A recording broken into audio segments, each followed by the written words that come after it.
Call the meeting to order, and we'll start off with a roll call. McKee here, Schultz. Here. Councilor Bottom will not be here for the work session, should be here at some point for the meeting, hopefully. Varenkamp? Here. Nichols? Here. Perfect. We'll go right into it for storm water area charge. Go right ahead. Good evening, Council. I'm here to give you an update on work we've done so far on one of the council directions, developing a stormwater area chart, and look at the options you would have as a council moving forward. So tonight, I'll be looking for your input, uses of funds, how you charge it, how you apply it, and just so we can take the next step if that's what you continue to want to do. Next slide. Yep. So the city already uses area charges. We have sewer and water and TLAC, and you've heard that. This would be similar. So one of the options, we present three ways that cities fund stormwater, and the one that we brought forward is an area charge. Next slide, please. So now a development comes in and they have requirements, and we work with it every day, so this might be more for the public listening. But they have to meet their flow rates, they have to meet water quality set by the state, set by the watershed. And the city has some requirements, mostly on rates and hydraulics and floor elevations. But a developer does quite a bit. So that's not the point. The point is, as we urbanize, we are going to get more volume, and volume has an impact. So what do we do with the impacts of volume as we urbanize? And typical of water, it'll go anywhere. Next slide, please.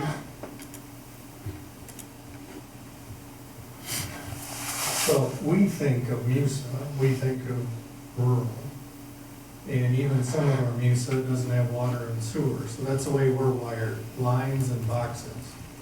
But also in Minnesota, watersheds are reasonable, and they're a common way to manage water and the impacts of water.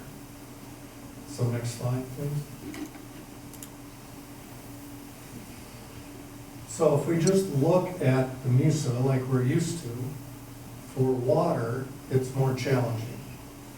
Many of the developed cities, when you're a box and you're fully developed, it's not that hard. You'll have a utility fund, you'll have a monthly bill, and you establish your ordinance, and you set your fees, and you're ready to go. And even where I live in Loretto, we have a fund and a fee, and it's on our sewer and water bill. So out here, when we're mixed with rural and urban, and trying to manage, stay in front of the bit of the volume issues coming, it gets a little more challenging. Next slide. So we have 5 major watersheds that will come up, and we have a figure, and we'll just slow down here a little bit and talk about it. But the MUSA is in 4 of them. So if we get outside the lines and we're ready to cross neighborhoods, and get thinking outside of the MUSA, and we can get into a watershed thought process, this will kind of help you track where staff is at. Some of these watersheds, just like it says, more rural, less volume. Some are going to develop faster on the east end and add more volume. Next slide. So the colored map is what we're used to. And we talk about it every month. Such and such a property is coming in. I'll call your attention to the black. That's a new color. There's no land use that's black. But when we do calculations for buildable acres left, we turn the ones that are developed or under development, we turn them black. So you're used to this map with these colors. What we did is we put the watersheds on. So this is really your first introduction to watershed management within the city. So if you think of the South Fork of Rush Creek, I bolded the lines up here tonight, that's that area. The drop of water at the top of the hill affects the wet area down at the bottom of the hill. And that's why Minnesota does it that way. We're all in the swimming pool when you're a watershed. You will not have one section of the city paying for something in another section of the city if you manage a watershed. Next slide. So what do we do now? We have and just like it says there. But this is a little bit of a summary, because I feel councils here, snippets here and there, permits here and there. But when you think about it, of all the things on staff's plate dealing with water, it's pretty significant. We have wetlands, yeah, that's common, but we also have NPDS, and that's state. We'll have TNDLs, which comes down from the feds to the state. So there's gonna be a lot of regulatory agency items, a lot of staff demand, even with what's existing now. So water is complicated. So in general, we've got a horseshoe bed feasibility study you'll be seeing in a month or two, triggered by a development, garages too. And we fund that out of general, because garages too met their rates and everything, and the drainage hit a public right of way.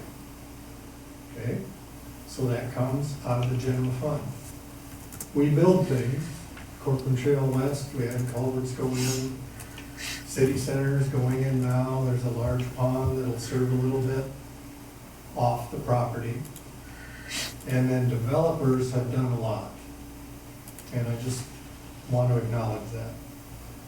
Beginning back in Ravinia, they bought an easement over at the McGee property by Lions Park. So at the feasibility study stage, we look at the property, how do you get sewer and water in? Then we back out and say, where's the water going? We know they're meeting rates, we know they'll get their permits. Where's the water going? So Ravinia's got a FEMA update coming. That's into FEMA now with the draft. Bass Lake Crossings bought an easement on the Schommer property, which is now Cook Lake. So a lot of this is a condition of development. Okay, you got sewer, water, you got your turn lanes, and there's a water component we've been doing for 10 years. So back in 2012, I think Ravinia came in.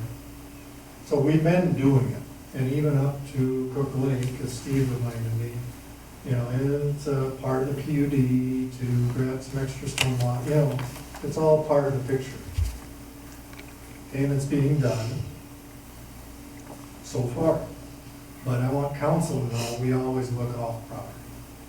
So we do look out for the existing neighbors. Besides grading, besides erosion control, besides NPDS, at the feasibility study stage, we'll say, where's the water going? And that's kind of this approach. Next slide, please. Can I say something quick? Yeah. I get a lot of that now of it wasn't wet until this came in.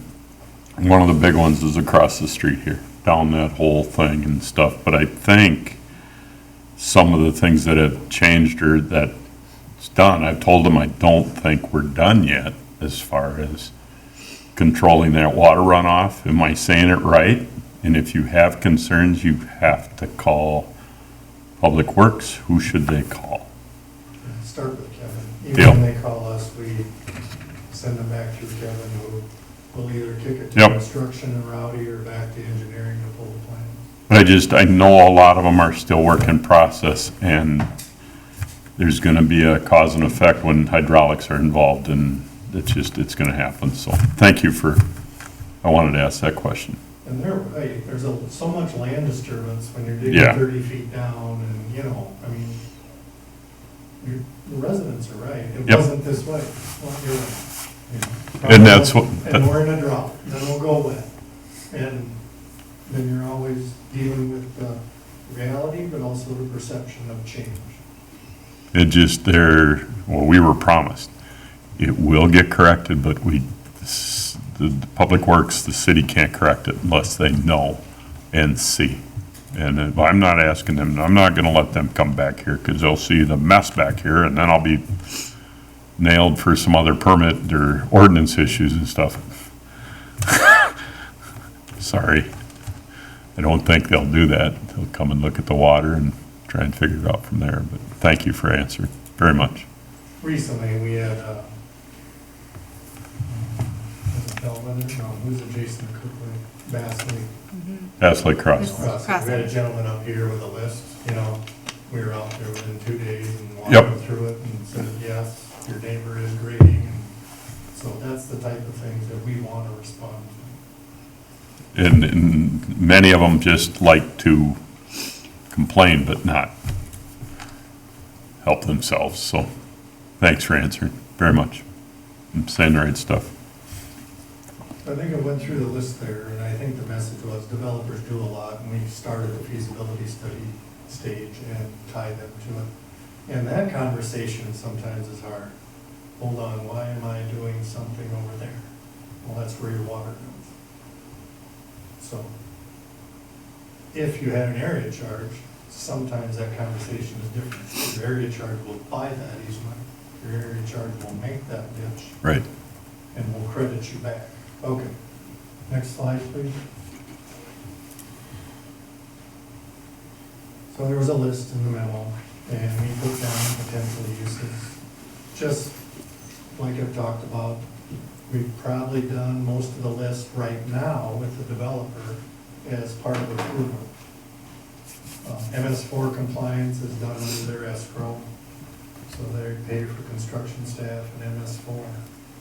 But the other thing that this could be used for would be cost sharing with agencies or grants, if you had a fund. So right now, we've had a grant called a sub-watershed assessment, but I don't believe we matched anything. We got a little money for the downtown pond retrofit, you know. This would potentially give you a little pot of money to be a 25% match and maybe go look for another grant. Okay, next slide. So we did the math. Again, back to the colored map, we have a numerator, build, or project cost. We put together a list. It's not the final list, but we wanted to know where we're at. And then the denominator is the buildable acres, and you divide it out to say water. So we do this to say, oh my gosh, are we in the ballpark? You know? What are the neighbors at? What are developed cities at? Where are we starting at? So, we're in the ballpark. That's the message. This isn't final, and we're in the ballpark. Next slide. Can I ask a question about those? Yeah. Because this is different than what we've done for water and sewer. When you're talking outside the MUSA, somebody has 40 acres and they're going to divide it into 4 lots. Are they paying this charge on all that 40 acres? No, Okay. that's a good question. And that's part of the policy development. So a rural subdivision, 10-acre lots, one house, where will we land on what that charge is? It can be based on impervious. The nice thing about a value-based is it's equally fair. An acre of impervious in the MUSA and an acre of impervious in rural is an acre. And it's the same water. Now, you can have more of it to the east, less of it out in the rural. But we don't have to pick winners and losers as far as how much is this acre versus that one. So I'll go back to the downtown project, 2016. Those REUs were based on one. You know, they were larger lot commercial. And if we'd have went at acres on the downtown businesses, that would have been a hardship. So that council said, we'll count them as one. When they redevelop, we'll recalculate. So then your existing, or that single family's in the game, but it's on a more reasonable or equitable, let's call it acre of impervious charge. So it's not or we're paying this and they don't have to. No, the math is pretty straightforward.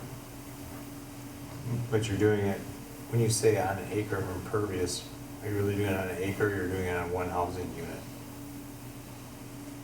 One housing unit we'd have to calculate out how much acres of impervious that is. Oh, what it equates to as far as acres? Okay. Yeah, so we So can. you're not looking at, okay, you're gonna have X amount of impervious surface on this piece of property when you develop. And we'll do a comparison, and you'll see this many times, as we go through the math. I think, Ken, did you have? No, he just actually Oh, clarified. perfect. Appreciate it, though. Yeah, I just wanna make sure it's clear to people and they understand it, how it's being. The footprint of the home is impervious, the tarred driveway is impervious, sidewalk, the garage, other buildings, On 10 acres. square foot. Once you're down to impervious. So are these rough figures based on acres of impervious, or are they based on lot size currently? Those are based on project cost by buildable acres, and there was an REU calculation for the road. But the full lot size are not broken down, assuming the lots are only 10% impervious or anything like that. These are based off of the full Okay. size of those lots. So to restate it, yeah, we'd have to come up with a rural equivalent, right? Just some sort of calculation that says for a rural lot. I'll give an example here. Within the MUSA, we know density is 4 per acre, right? So if it's in the rural, a house is an equivalent rooftop, you could decide a fourth of, an acre might be that per unit. You're treating a house the same, the MUSA the same as a rural. It's just a way of kind of restating that, but yes, you want to come up with an equivalency for the rural that treats them fair, but yet acknowledges impervious surface. And these charges that are collected per the,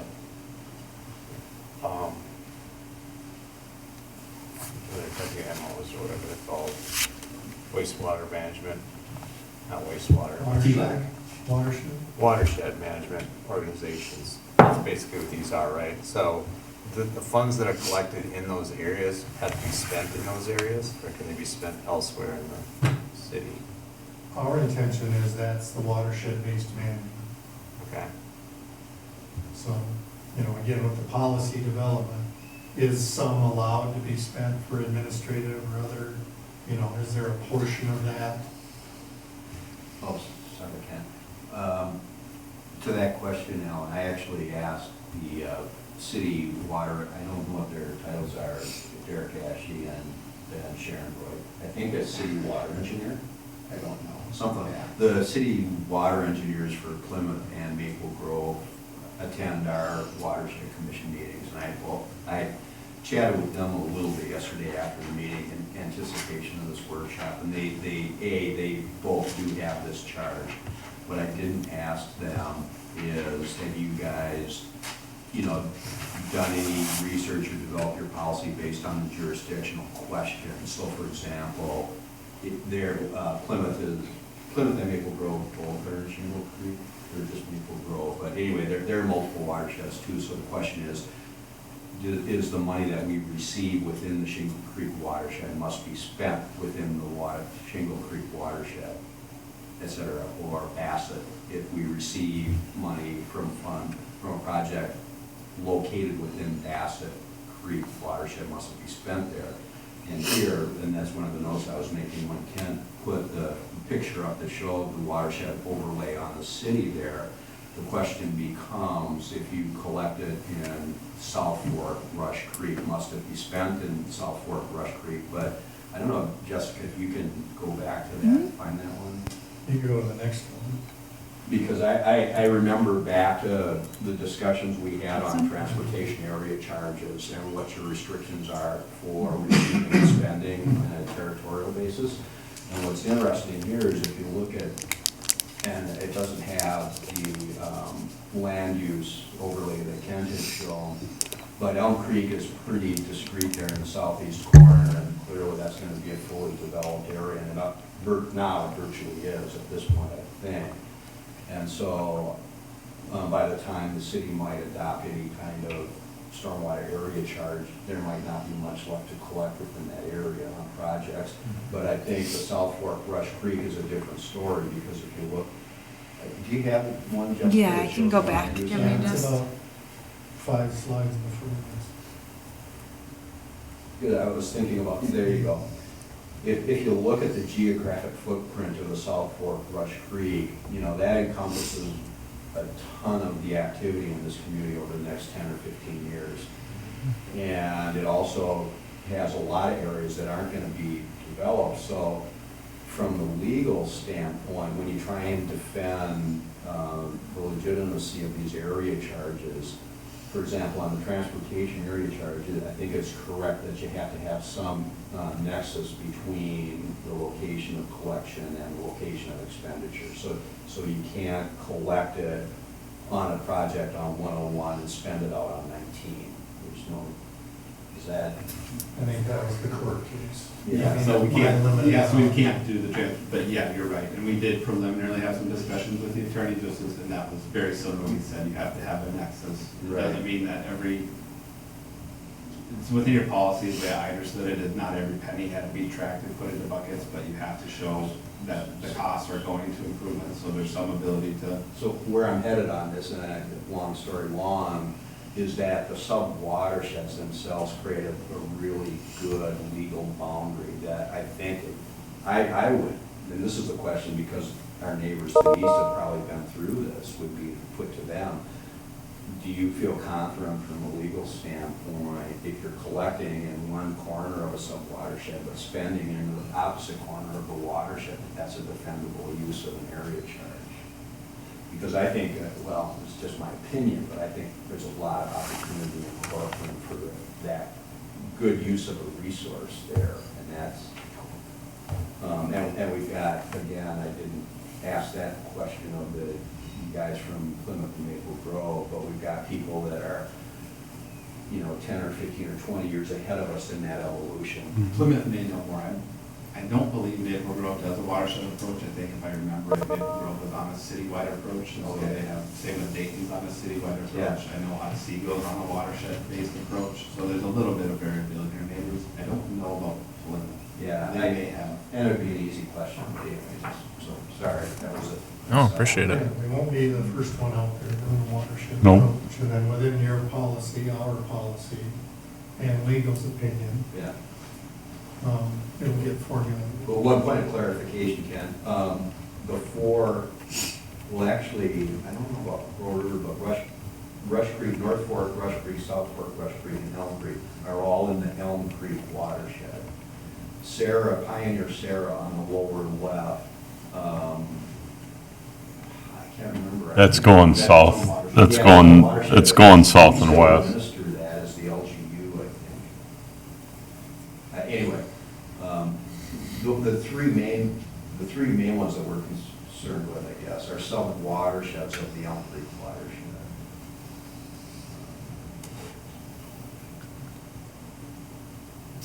It just, I'm about done, so we're about to the discussion part of this. So, next slide. So we presented 3 options, let's just keep doing what we're doing. The area charge, and then a utility fee plus area charge, which would be like your sewer and water TLAC. The developer pays an area charge, and then the users pay a monthly bill. But we don't bill all our residents in the city. So if it was a purely developed city, then it's easier to just flat rate it and implement it that way. This challenge is as we grow, and a little bit rural, a little bit urban, we brought forward the watershed approach and tied it to volume. So that's the 2 things, and the developer's already doing that. And we'll continue at the feasibility study stage to look at that. So they could end up still doing an off-site project, but we would be able to credit them back their fees like we do sewer. Next slide.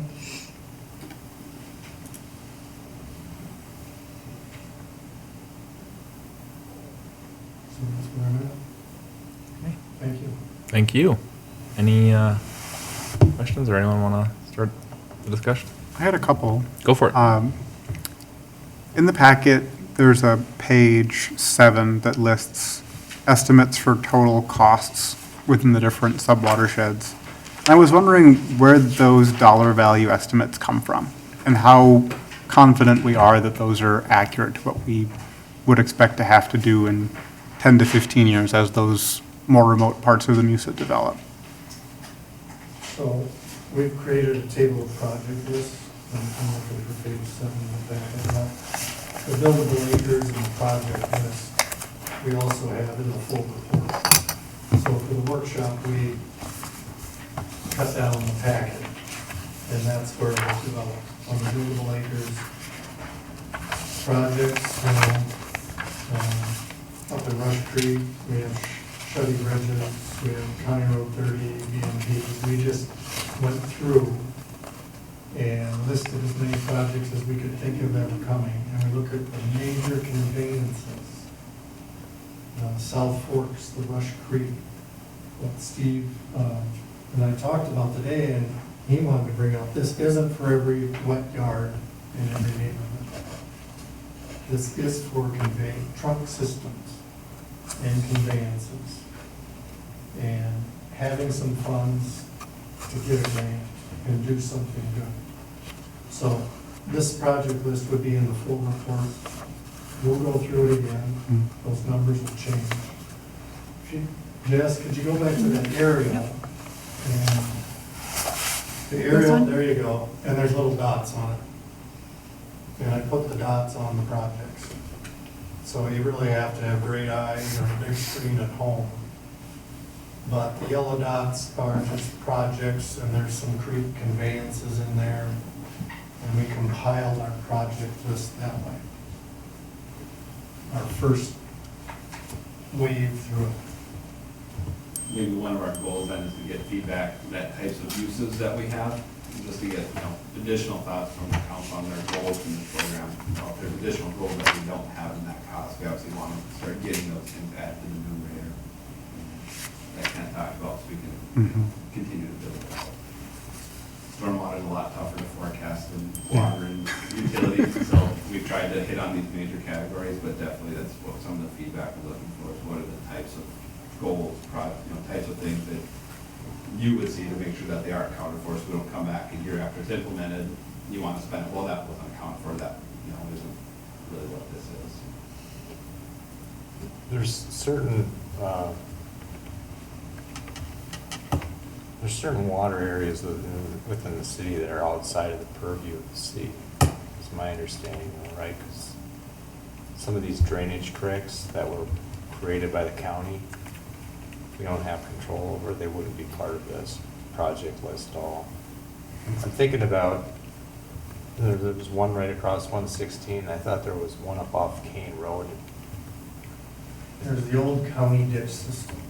So yes, people will still talk about the county ditch. Yeah. And there's one over by Tavera, County Ditch 4, and the county. But the county is not implementing the county ditch program. If you go rural Minnesota, let's say Sauk or Wright County or whatever, it's a very formalized program. And once Hennepin County got out of that, right now they really just have names. So right now they're either private or they come into a development, they're really with the HOA and under the city. So we have a DNR wetland category, but that's mostly on the encroachment. But for conveyances, they're private at this point. Okay, so these ones that were county and now cross private land, they're basically on the private landowner to deal with? That's the way it sits now, same with tiles. And the history is, City Hall got a lot of call on tiles, and it's just not part of the way we're set up to deal with private tiles. Alan, though, to be clear, where ditches cross, if the county, a ditch in the historic county ditch system crosses farm agricultural land, that ditch is subject to the state ditch law. So you've got the buffer requirements, and I think it's like 50 feet vegetated, something like that. And it's not very good. Yeah, yeah. And I do know, trying to think of who at the county, they do audit that. And so there's some enforcement activity that takes place For the buffer. for the buffer as well. But what about the maintenance and clearing out those ditches and making sure flow rates are, that's what I think of the biggest concerns are with residents, right? That Yeah. depends on which side of the coin you want to look at when you toss it, because some people would argue that the ditches should be maintained, and other people would argue that they should be left to fill, to plug. Because most of the constructed ditches are actually draining land that was never drained until somebody came and constructed a ditch. Sure. So that goes into a little bit of environmental policy and the economics and the equity of the economics of what happens when you plug ditches or let them plug. Yeah. It's a pretty complicated. It's the same challenge with the historic farm field tiling, because there are arguments that can be made that tiling is detrimental in a lot of areas to the water in the ditches and the river. But to crush the tile or pull it up impairs the ability to farm the land. And so there's an equitable argument, who should bear the expense of making that land wet again. But I think that the city, I don't want to sidetrack you here, the city does have my understanding is the city has pretty limited jurisdiction over very many of these issues. It's kind of at the lowest tier of authority, and clearly all the farming related stuff resides at the state level. Yeah. No, I think it's good to talk about it, get clarity so that it doesn't come into the conversation and people expect us that we're gonna have a Yeah. stormwater charge and all of a sudden take care of all these old county ditches. Right, but Good point. I, the one plug I do want to put in for the area charge is that it does provide you with a fund that you can use to help get yourself smarter on all of this. And one of the big constraints that I always felt we had, and I think that you guys are probably in it even worse, is you're constrained with staff time to help give you the research on this stuff, whether it's in-house or consulting. And if you got a fund where it's legal to apply those funds to help educate you guys to make these decisions, I think that's a great use of that fund. When the first exposure I had to this fund was actually, I think it was when Brad was still here, and maybe while I was still on the council, I don't remember. But the question was, could we get the sub-watershed assessment done for South Fork Rush Creek? And Elm Creek Watershed Commission actually has a grant fund where they will partner with the local governmental unit to do that assessment, to do that study. But the Watershed Commission won't fund it 100%, they won't do it entirely. And that's because at the Watershed Commission level, we have the same discussions on what's equitable, how much of the research and activity in Western Corcoran should the citizens of Maple Grove pay for? How much of the activity in Medina should the citizens of Corcoran pay for? And that's when we all sort of step back and say, well, wait a second, we're all linked by this common geographical feature, which is we in this watershed all share this water at some point. So there's an acknowledgement that, yeah, we should all share in this. Well, what's the fair formula to do that sharing? So that's why the watershed has come up with these grant programs that say, if you want to do something within a geographical area, sub-watershed, or within one of the city areas, we'll participate in that, but you also need to do some matching on that. We have various formulas, various percentages. One of the challenges historically with Corcoran is that we never allocated in our budget for any of that watershed type of stuff. Right. It wasn't a priority, we had other demands, whatever, earlier in our development curve. So I think this year, Jessica, you guys actually budgeted for our share in the public works budget, maybe? I asked Kevin about that. Yeah, so we It's have like been, $6,000 or $7,000. yeah, we have been putting in some funds for a stormwater, small, just to get started, some funds Right, for, right. So going back a for couple that. of years, in order to receive the grant from Elm Creek Watershed Commission to do the next level of research in the South Fork Rush Creek area, the city had to commit and say, look, if we apply for this grant, we commit that we will spend X dollars, our portion of that. And until this year's budget, I couldn't sort of get the assurance that that was going to happen. And part of the reason, and it's not a ton of money, it's $6,000 or $7,000, but you guys know how important that is relative to other things. So one of the ways that we could have funded that would have been through an area charge type of fund. That's one of the things you can use it for. So when I talk about the sub-watershed assessment, what that does is it takes the study that's been done on all the water resources in the watershed, and it measures the level of pollution, the level of sediment, those types of factors, but it does it at a 30,000-foot level. The only way you can get the data that's granular enough to implement effective programs, mitigation, fair, equitable, whatever, is to dig deeper and go to the next level of research, and that's the sub-watershed assessment. It's the total maximum daily load study, TMDL study, that's the 30,000-foot study, and it's done infrequently, and it's done using computer modeling. So and I think I might have mentioned it a year ago, or whenever I came in and did the first presentation, but the watershed did the study and measured impairments in the major creeks or streams at the boundaries of the watershed, and they found E. coli and phosphorus and sediment, suspended solids, that kind of stuff. And they said all of these levels are way too high. But all this study really establishes for us is that it's coming from somewhere upstream. So now we're left with a study that says somewhere on the North Fork or the South Fork of Rush Creek, we're getting too much sediment, too much E. coli, too much phosphorus in the water. And we kind of think we know where it's coming from. We can computer model that, but we don't know precisely. The sub-watershed assessment is boots on the ground. You actually go out and do the surveying, you do the monitoring where you're allowed access in the ditches or the creeks or whatever. You actually count the number of animals, that kind of stuff.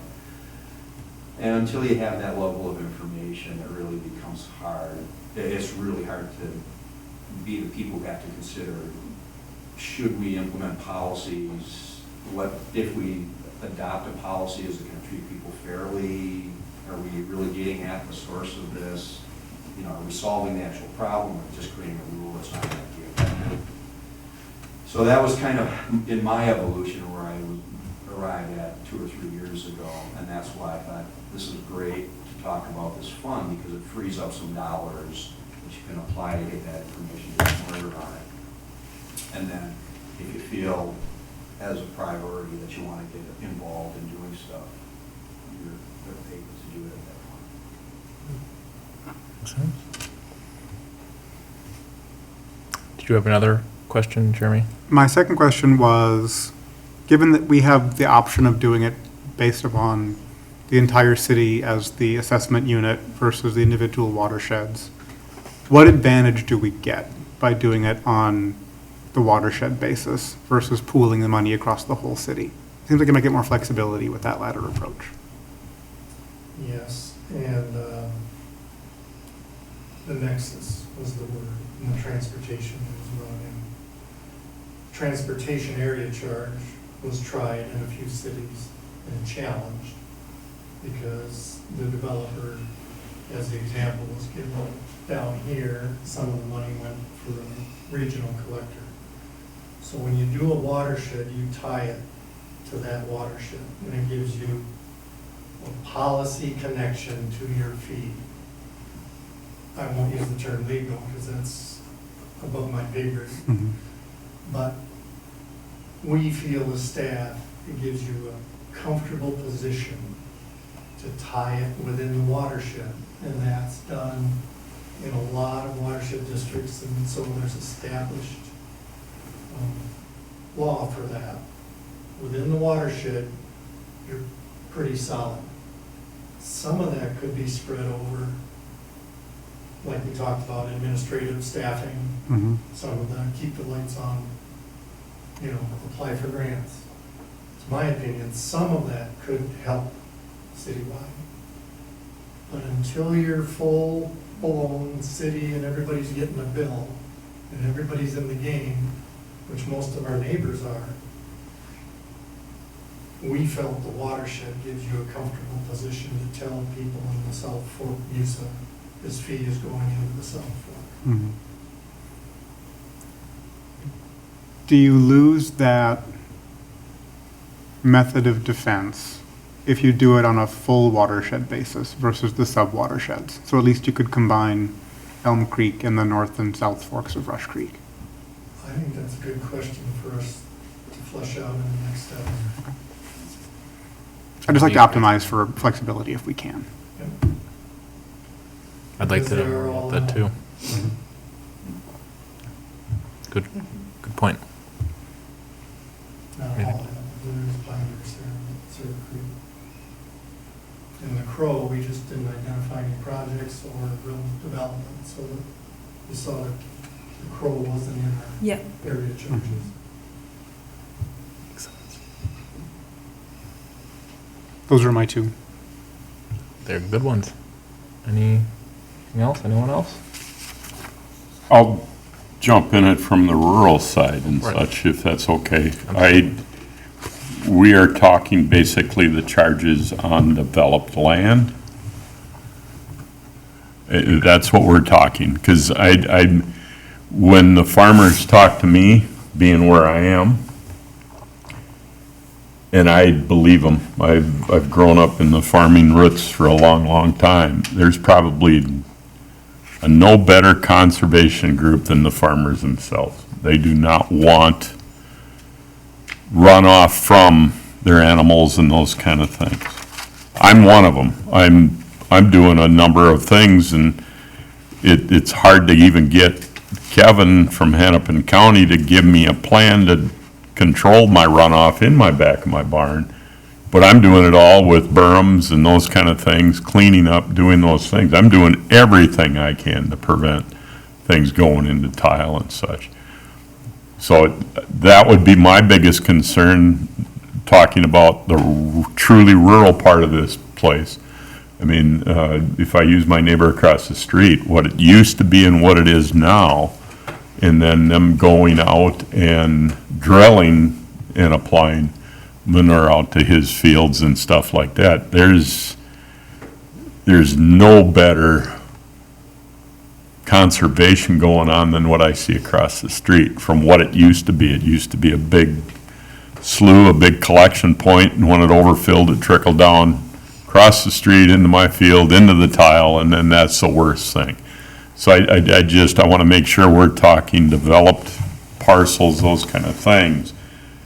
I like the fact that we're monitoring all of the creeks and those kind of things, and it would be nice if we had something available to backtrack to truly find. Most of them, I think, if I'm wrong, are failing septic systems, those kind of things. And again, we're intruding on private properties to find those things. But it's a needle in a haystack to find some of those things on such a huge footprint of stuff. So the rural side, whatever we can do, if private landowners grant people to access the creek beds, I don't want to say ditches because they're more than ditches and stuff. I don't want to put that on the rest of the rural port of town. And I'm not saying it, I'm selfish. I've thrown now probably $14,000 in fixing tile on my property and on somebody else's property and stuff to keep it going and do some natural things, so. Yeah, and I want to kind of build on that point, Dean, because I think everything starts with is the money to do it. It does, yeah. And this fund, I think is worth really digging deep on how it extensive are the opportunities? How much flexibility do we have on a fund like this that can be legally defended? Okay. And we've all been through the discussions on things like transportation area charge. You know, you want to balance, can we create a fund of money that can achieve good for the community without being unfair or inequitable to property owners who want to do what they're legally allowed to do with their property, development primarily.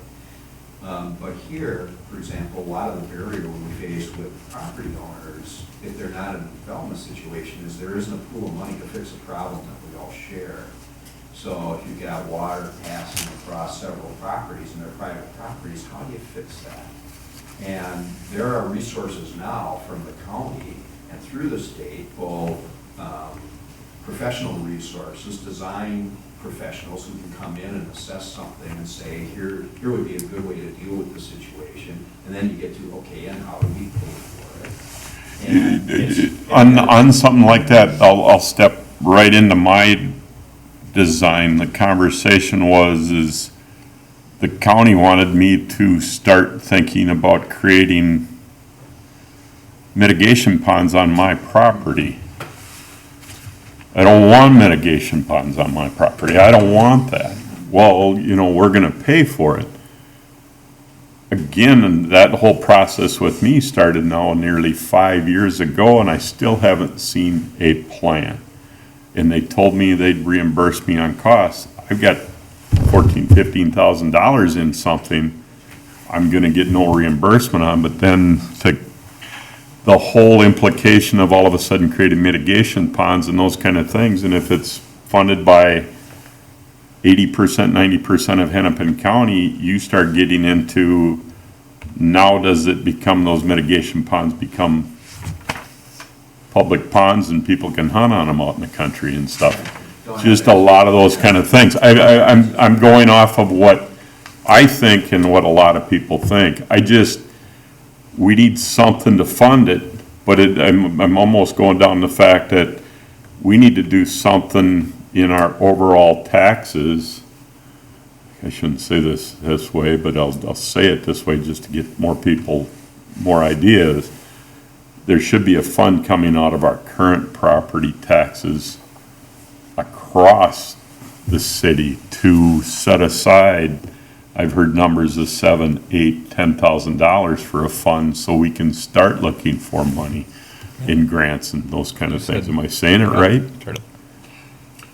By the little bit I've heard. Yeah, so I think that we'd have to look at the budget exactly, but I think we've got a little bit of funds set aside for stormwater. I'd have to double check with Maggie. I know that in our transfers line, I don't exactly recall how Gotcha. much we had put towards that.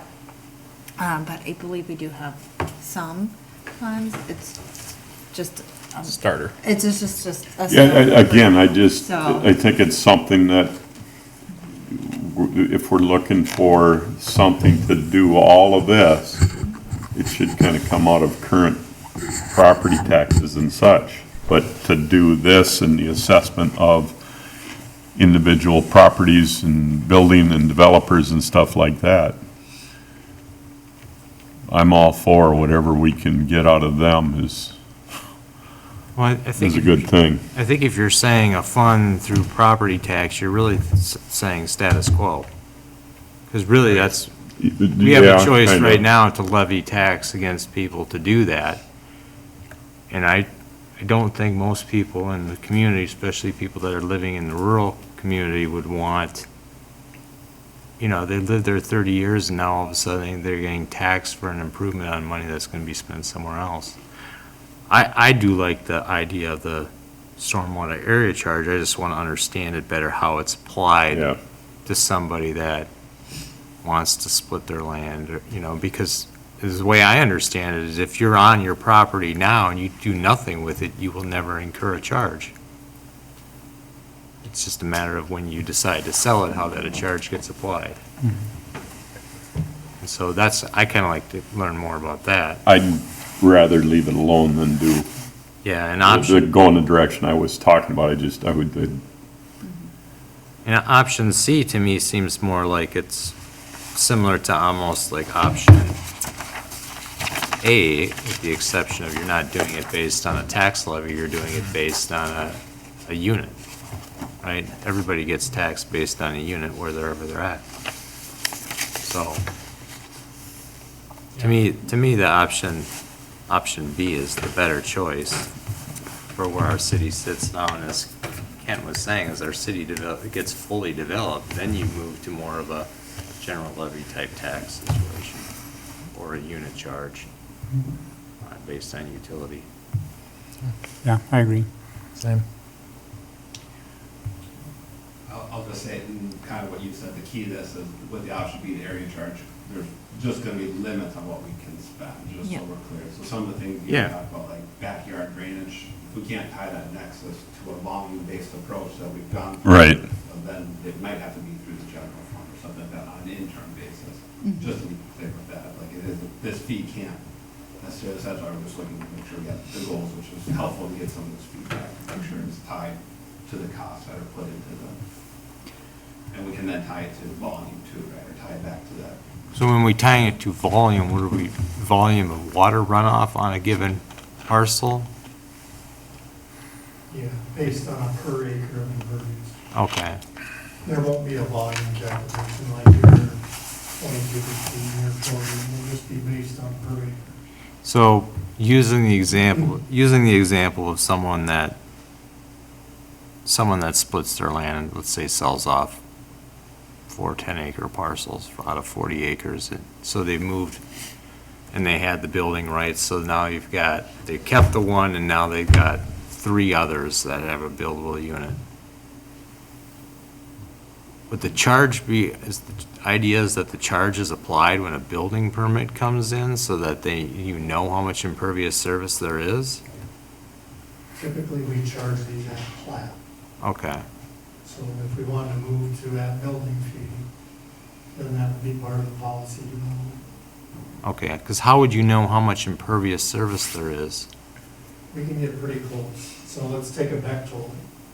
Yeah, So many a acres, good you point. plot the house in the middle, you do an average of the 10 lots out there, and they're gonna be kind of close.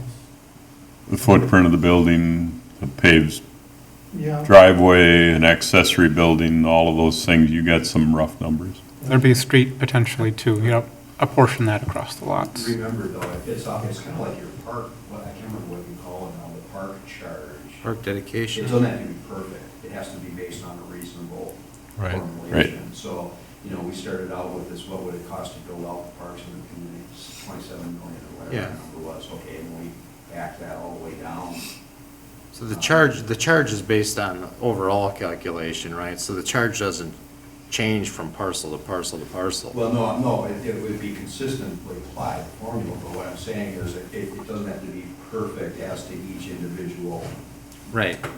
permit. Like Kent said, you can do a generic calculation that for every rural residential property, we're gonna estimate that there's gonna be 3,500 square foot of residential structure covered with a roof and so many linear feet of driveway and something else, a couple, pole barn building, a couple thousand square feet.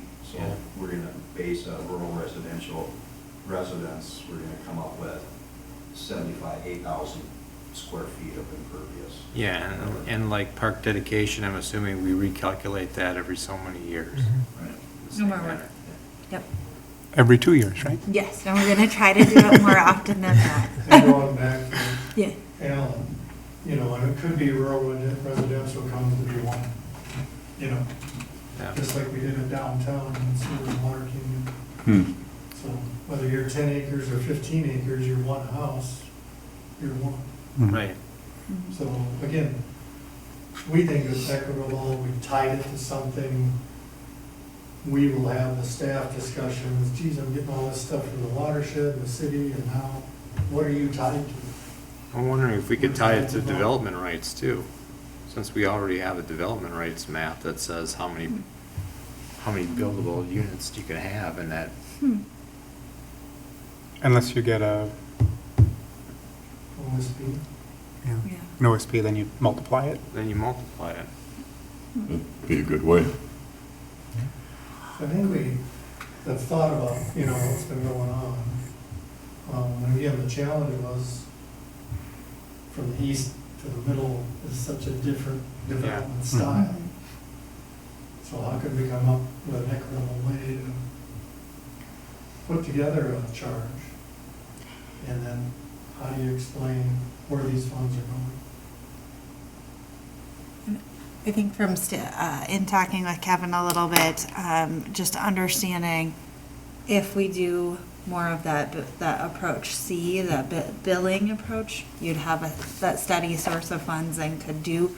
So if you were looking to hire someone to help with assisting with these projects, it's a little bit easier to do that when you know money's coming in on an annual basis. With a area charge, we wouldn't have that, so it kind of depends on what our policy and program objectives are as we think about this. So that could be something, and this could change over time, that we start with one and move, because we decide it's really important and we need to do something different. That could be something. What I would suggest, I'm sensitive to Alan's comment about limiting it to areas that are really driving the problem of excess water. I could see tying it just to people who pay a utility bill. But I feel like we already have such a high charge. It doesn't make sense to do it until the city is actually providing that water.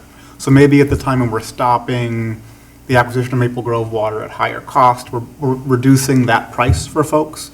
That would be a good opportunity to add in a stormwater fee.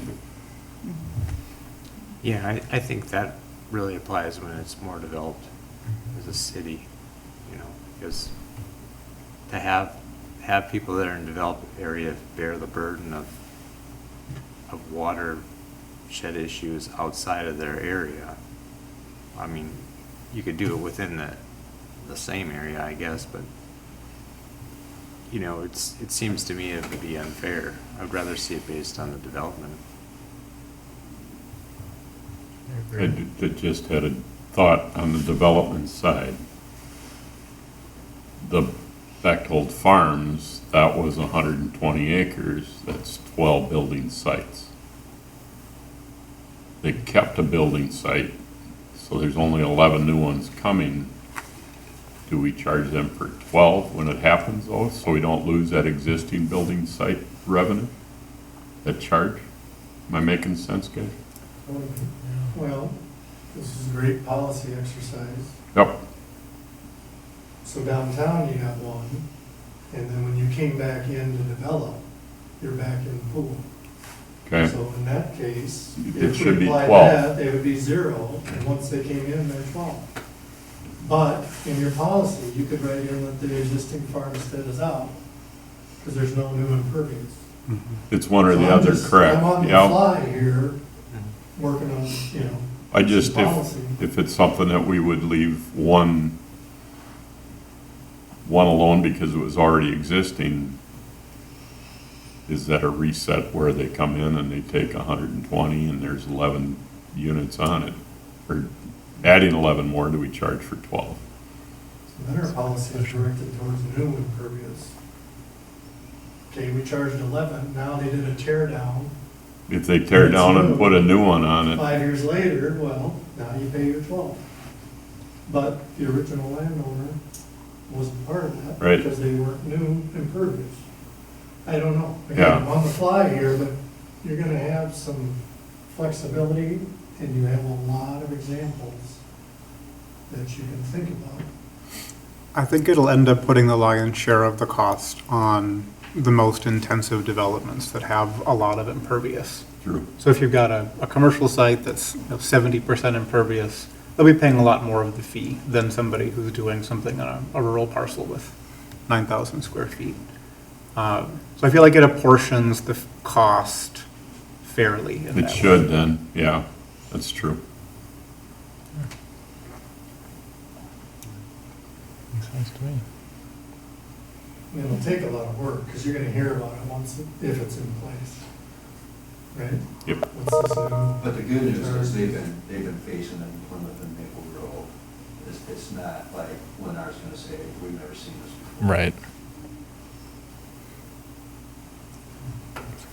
they'll have more questions for us than just that, I'm sure, with whatever they have next. But again, now, we're comfortable in saying, well, you have to go fix that conveyance because of your volume, but we'll credit you back X dollars out of the area charge. So that's the game they're used to. Right now, we just say, go fix it. But we don't have a charge, we don't have a fee. So it gets us more into the standard way of your bigger developers, that they can do their pro forma a little better on day one, because they know a charge. And even though they have to do a little bit off-site, they still know they can balance it off different things. So that's down at staff negotiations we get into. That's one of the things we hear. Gotcha. I have to do work over where? You know? We're not set up with a fee, we're not set up with utilities, we are at the feasibility of PUD. Impacts. I'd rather have that conversation with 5 developers over the next 10 years than have it with 5,000 residents. Yeah. Or, you know, when all of a sudden 500 homes gets hit with a utility charge that, why am I paying this for the rest of the city? So, And I think in reality, it gets insulated a little bit, but the developer's gonna find a way to pass that through there. oh, sure, everything is. So those individual residents are paying for it, they just don't know it at the time. I shouldn't say that, but they don't, maybe I should say they don't sort of realize that that's one of the bundled costs of their payment when they move in. Yeah, But they're not being reminded of it every time they get their utility. right. In contrast to being reminded every time. Right. Pay for it up front and afterwards. The next conversation will be is when you go from a stormwater area charge to a utility charge because you're developed out, they'll be like, well, I paid this up front, I was front loaded when I bought my house the first time I had a bill, right? Why am I paying it again? That's why you do it when you're cutting the bill by 60%, because then it's less of a shock. Yeah. Yep. Maybe one way to look at it too, that kind of, we talked with the staff, and when you think about it, I kept equating things back to our TLAC and our water utility, right? So the TLAC for our water builds out the big towers and the big pipes in the ground and those things, and then we collect user fees to operate and keep it going, right? So that might be kind of that analogy too, of someday when it gets implemented, you know, we paid for some of these big things, but we still gotta keep. Yeah. There's maintenance. As we continue to grow and those costs are only gonna add up over time. Yeah. So. Anything else? Anything else staff needs? I think we're all generally on the option B. B. At least for now. Yeah. Do we need to talk more about projects, or are we clear on that? My only concern is if we're leaving out things that are likely to be important, or if we're counting on a lot of matching funds that may or may not come through, are the fees being set at an appropriate level that we can do all the things that are important to mitigate the volume that we're going to see based on the development plan that we have? I would rather make sure that we're being a little conservative and that we've got enough to account for, you know, state funds not being available for a critical project. Yeah. Let's just be thoughtful about that. So why don't you let us go back as staff and with Kevin and say, all right, let's get the project heights, ballpark costs back in front of council. Mm-hmm. You know, and let you take a look at that and bring that back next. That'd be great, as well as, Jeremy, your first question on the, we can tie it to overall watershed versus the Bigger subwater. watershed. Yeah. And the Watershed Commission itself is looking to support this type of endeavor. Right. So just from a personnel standpoint, there are people that Kevin and these guys can interact with. Diane, who's in your last name? Spectre is a great resource on the Watershed Commission for helping identify grant opportunities, the types of projects that qualify, Cool. that kind of thing. So if you want to set up kind of a hypothetical or whatever, a proposed kind of structure for projects or whatever, she's a resource that would be more than happy to help support our staff, come up with those scenarios. Great. In some cases, it's easier to figure out what's out of scope than what could possibly be in scope too. Right, So right. maybe you want to think of a list of things that are definitely not within the purview of this fund that we could use the funds for. And my interaction with the these surface water engineers that passed their title from Plymouth and Maple Grove, they've been very forthcoming and willing to provide information. I think they're genuinely interested in seeing us do stuff here. So that's another resource.